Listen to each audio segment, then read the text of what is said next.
Վերջին շրջանում Եվրախորհրդարանը տարբեր բանաձևերով է հանդես գալիս՝ ի նպաստ արցախցիների իրավունքների, ի աջակցություն Բաքվում պահվող հայ ռազմագերիների։ Կա հավերժական մի հարց, արդյոք ինչ որ պահից սկսած Եվրամիությունը կնախաձեռնի արդեն պատժամիջոցներ Ադրբեջանի նկատմամբ, Ալիևի նկատմամբ, այդպիսի նախանշաններ դուք տեսնում եք։ Նախ բարև ձեզ, շնորհակալ եմ հրավերի համար։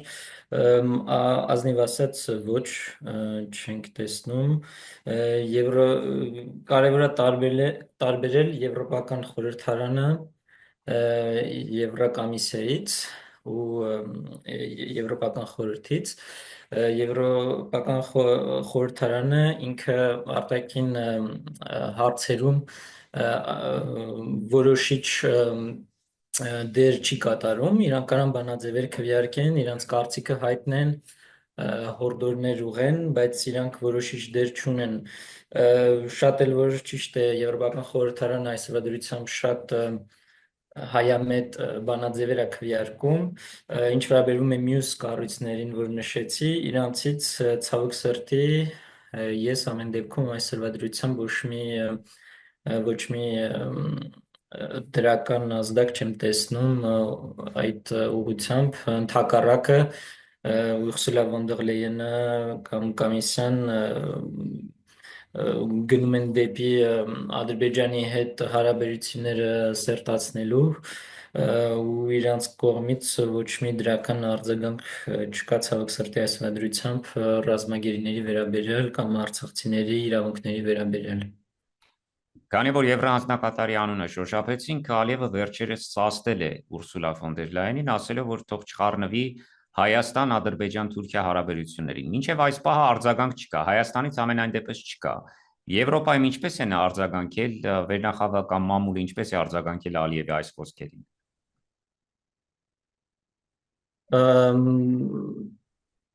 Ես տենց բուրըն արձագանք չեմ տեսել եվրոպական մամուլի մեջ դրա վերաբերյալ։ Եվրոպական մամուլը շատ այսպես ասած մոտիկից չի հետաքրքրվում Ադրբեջանում տիրող իրավիճակի հետ կամ Ալիևի արած հայտարարությունների վերաբերյալ, իրանք այդ ամենը ավելի շատ ավելի գլոբալ կոնտեքստի մեջ են տեսնում ու կապված էներգետիկ իրանց շահերի հետ, դրա վերաբերյալ արձագանք չեմ տեսել։ Ընդհանրապես ռազմագերիներին, հայ ռազմագերիներին վերաբերող հարցերը մամուլում ինչ անդրադարձում են կամ մեդիա դաշտում ինչ անդրադարձում են։ Դե տեսեք, նայած որ երկրում, ինչ վերաբերում է բուն Բելգիային, որտեղ ես Բելգիայից եմ, որոշ արձագանք կա, դա էլ այն շնորհիվ, որ ստեղի հայ համայնքը ջանքեր է գործադրում այդ ուղղությամբ, որ այդ հարցերի շուրջ խոսվի, մանավանդ Ռուբեն Վարդանյանի պարագայով, որը բավականին մեծ միջազգային համբավ ունեցող մարդ էր, ու այդ թվում Բելգիայում ճանաչված դեմք։ Մենք էլ մեր կողմից ինչքան կարանք փորձում ենք այդ հարցը բարձրաձայնել, բայց դա շատ փոքր մասշտաբով է արվում ու նենց սովորական բելգիացին, եվրոպացին այսօրվա դրությամբ այդ հարցի շուրջ տեղյակ չի։ Որոշ հոդվածներ կան, գրվում են դրա վերաբերյալ, բայց դրա կողք այնքան շատ ուրիշ թեմաներ են շոշափվում, որ դա մի փոքր մասն է մնում ու ցավոք սրտի այդ արձագանքը չունի։ Ֆրանսիայում օրինակ տարբեր է, այնտեղ ավելի մամուլը ավելի հայամետ է ինչ որ չափով, այնտեղ այո, այդ աշխատանքը տարվում է, ավելի արձագանքը ավելի մեծ է, ուրիշ եվրոպական երկրներում ընդհանրապես չեն խոսում այդ թեմայով, այդպես ցավոք բավարար չէ, բայց որոշ դրական ազդակներ կան։ Եթե համեմատելու լինենք Բելգիայում հայ լոբիստական ուրեմն խմբերին եւ ադրբեջանական լոբիստական խմբերին եւ համայնքների ազդեցությունը առհասարակ քաղաքական վերնախավի վրա, ապա որ կողմն է ավելի հաղթող եւ եթե նախանշաններից խոսելու լինենք, արդյոք հայ համայնքի ազդեցությունը գնալով աճում է կամ լոբիստական խմբերի ազդեցությունը այսպես ավելի նկատելի է դառնում։ Ուրախ եմ, որ տարբերություն եք դնում լոբիստական խմբերի եւ համայնքի միջև, այո, ես որպես Բելգիայի հայերի կոմիտեի նախագահ ներկայացնում եմ ավելի շատ համայնքը, համայնքային կառույցը, լոբիստական խմբերի իհարկե կան նաև նամանավանդ Հայդատը, իրար հետ սերտ համագործակցում ենք միշտ, բայց դե մեր դերերը տարբեր են։ Այսօրվա դրությամբ ես կասեի, որ Բելգիայի հայ համայնքի կապերը բելգիական քաղաքական գործիչների հետ գնալով լավանում է, դա պետք է արձանագրել, Այդ իրադարձությունների բերումով, ցավալի իրադարձությունների բերումով։ Դա էլ կա, այո, դա էլ է իր դերը խաղացել անշուշտ, բայց կարծում եմ Բելգիայում էլ որոշ քաղաքական գործիչներ հասկացել են, որ նաև իրենց շահերից է բխում հայերին ավելի շատ տեղ տալ, հետաքրքրվել իրանցով, մեր համայնքն էլ է բավականին մեծ գործ տարել իր հետաքրքրությունը ցույց տալու համար քաղաքական աշխարհի հետ ավելի սերտ կապեր հաստատելու, օրինակ այս տարի մարտի 12-ին եղավ մեր համայնքի գալան, երկու հատ ոչ թե պատգամավոր, այլ հենց բելգիական կառավարության անդամ ներկա էին մեր միջոցառմանը, խոսք առան, երբ որ առաջ այդպես չէր, եթե առաջ պիտի խնդրեինք, որ մարդիկ գային, քաղաքական գործիչներ գային ապրիլի 24-ին, այսօր իրանք են խնդրում, որ գան, այդ ուղղությամբ, այո, անցած տարի Բելգիայի արտաքին գործերի նախարարը հենց ինքը անձամբ եկավ ապրիլի 24-ին մասնակցելու, դա նախադեպ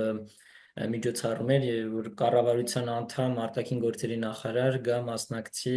ապրիլի 24-ին, երբ որ առաջ յուրաքանչյուր ցեղասպանության հետ առնչվող հարցի շուրջ ինչ որ մի